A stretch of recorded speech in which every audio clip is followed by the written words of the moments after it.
এভাবে কেটে যায় কয়েকদিন। একদিন বল্টু শিয়াল তার জমিতে যায় আর দেখে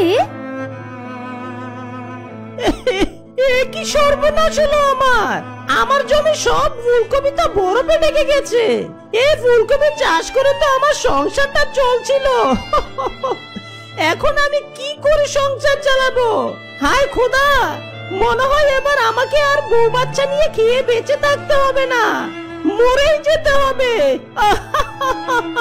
এসব বলে বল্টু শিয়াল কাঁদতে কাঁদতে বাড়িতে চলে যায়।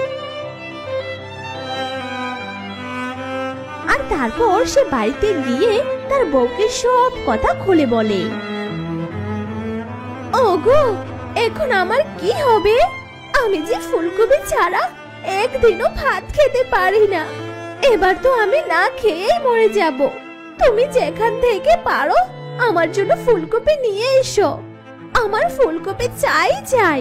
মা, তুমি এভাবে কেঁদো না তো। তুমি অবশ্যই ফুলকপি খাবে, তবে কিছুদিন পর। বাবা, ও বাবা, আমার কাছে কিছু ফুলকপির চারা আছে। আমি সেগুলো রান্নাঘরে চাষ করব, আর এই ফুলকপিগুলো হবে বিশাল বড়, ঠিক রাক্ষসের মতো। এসব তুই